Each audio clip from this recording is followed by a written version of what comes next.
What's up, y'all? Happy Friday and welcome to Flames Reaction channel. So today's video, I'm going to react N9ne. So with that being said, make sure you hit that like, comment, and that subscribe button. And let's check out some of the best moments of N9ne and some of his greatest moments of hip hop. Hey Tech, man, I've been a fan of your music for so many years. What does it take? I said, it takes a lot. Before N9ne dropped his 17th studio album, The Storm. Before N9ne would sell 2 million albums and have his music featured in film, television, and video games. Before N9ne worked with the likes of 3 6 Mafia, Lil Wayne, B.O.B., Kendrick Lamar, Twista, T-Pain, Eminem, 2 Chainz, Snoop Dogg, as well as the remaining members of The Doors and members of System of a Down. Sick to pray that relate, that I'm incredible straight out the gate. We are the darkness, but we're leaving.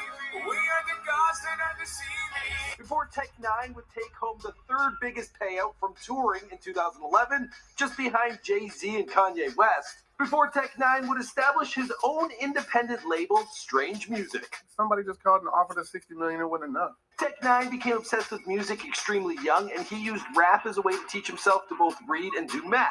He was raised by a single mother in Kansas, Missouri, who suffered with lupus throughout her entire life.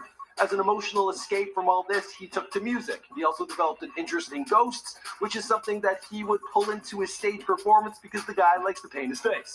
Now, outside of music, he was getting into trouble as a youth, rolling with the Bloods, and nearly died one night after taking 15 ecstasy pills. He was signed to a few major labels, but no one knew what to do with a black artist wearing face paint and with red hair. Now, the man worked long and hard grinding it out as an independent artist. Eventually, he would rise to the top of the class when he was listed by Forbes for earning $8 million. Well, sadly, that was the same year his mother passed away, and she didn't get to see her boy's success. My name is Michael McCrudden, and welcome to Before They're Famous, documenting the career and life of N9ne prior to fame, here for you on Before They're Famous. Now, this one has been requested a whole bunch by you guys for a long time, so I'm happy we're finally getting it done. Be sure to let me know in the comments down below who you want to hear about next. N9ne was born Aaron Dantes Yates on November 8, 1971 in Kansas, Missouri.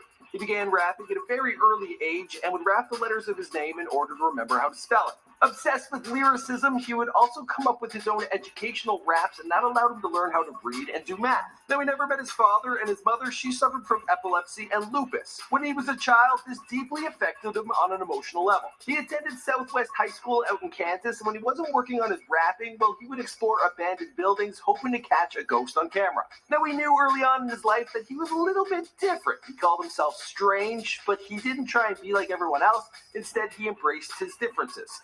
And he wasn't like a loner who didn't have any friends. The guy was actually pretty popular. He was even hanging out with the Bloods. Yeah, I think it's got to be kind of tough to get into that crew. When he wasn't getting into trouble, he would pass the time studying old school hip hop. His favorites being Slick Rick, NWA, Public Enemy, Bone Thugs and Harmony, Biggie Smalls, and Just Ice. He also has a diverse taste in music, citing The Doors, Metallica, Pink Floyd, and even Elton John as some of his earlier influencers. In 1991, at the age of 20, N9ne was a member of a rap group known as the Black Mafia. He bounced around with a number of groups, including 57th Street Rogue Dog Villains, who found some success with their track, Let's Get Fucked Up.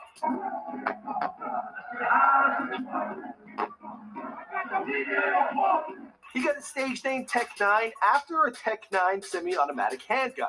Also because his rap style, it was so fast, it was like a chopper. Yeah, that's what Black Walt had to say. You should call yourself N9ne. So N9ne went with it. He joined another rap group who got signed by Perspective Records, and he was getting all sorts of attention from major labels. Everyone wanted a piece of him, but when they got him, they didn't know what to do with him. He then signed up with Quest Records, working under Quincy Jones, who told him, you need to rap what you know, and from there, well, people will forever feel you. He took that to heart, but left the label and hooked up with J-Core Records. He also joined another rap group known as The Regime, and found success with their song being featured on the soundtrack for the film Gang Related. This is who you picked. This is who you fucking picked. You picked a surgeon who performs transplants on the poor in Africa. He was living on the fucking streets. He then got on a track, The Anthem, with Sway and King Tech in 1999, which also featured artists RZA, Eminem, Exhibit, KRS-One, amongst others. Around this time, he met up with a 19-year-old self-made millionaire by the name of Travis O'Gwyn, who wanted to work with N9ne. It's then they decided to start up their own sub-label known as Strange Music. This was under J-Core. He said, what do you think about doing a 50-50 partnership? You know what I'm saying? I'm like, yes, I want to call it Strange Music because I'm a Doors fan. People are strange days. Let's go. You know, snake in the back. He released his debut album, The Calm Before the Storm, in 1999, and the following year he dropped The Worst. In 2001, he dropped Angelic, followed by Absolute Power in 2002. Now, to keep money coming in, the guy would tour relentlessly, and he would put on quite a stage show. In fact, it was so good, word began to spread via mouth, and everyone was like, who the hell is this guy Tech9? He is crazy, but also really talented. No matter how weird the face paint is, no matter how weird the scrub top and pants are, whatever it is, I'm just going to be me, and it's working. He then got into a dispute with label J. Core because, he was like, where the hell is some of my money?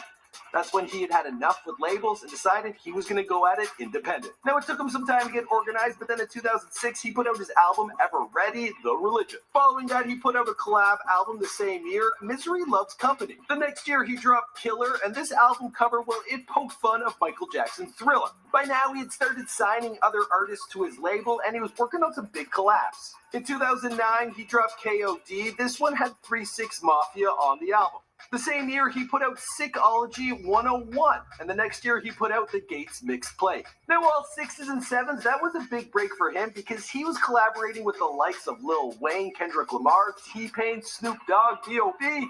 Yeah, the guy had made it. But he wasn't stopped there. He had more collab albums with Welcome to Strangeland, he released in 2011. On there was Devin the Dude, Glasses Malone, as well as many others. He also put out a XXL sponsored mixtape. He also had a clothing line, touring relentlessly. Yeah, this guy is a workaholic. Now, some contacts he had made in LA, they put him in contact with Lil Wayne, who he went and visited in prison.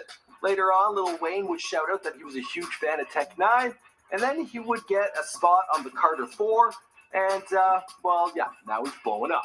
Today, when he hooks up with artists like 2 Chainz or makes appearances on television, including Jimmy Kimmel Live, well, he gets a ton of heat from his fans stating that he's now gone mainstream. Oh, he's on TV now, you know what I'm saying? He's not underground anymore. I tell him, real music is supposed to spread and shine. But the man will do whatever it takes to achieve his ultimate goal, which he states is world domination. And the rest of the story, well, you know the story because this is Before They're Famous. My name is Michael Kreb. Thanks for checking out my personal channel.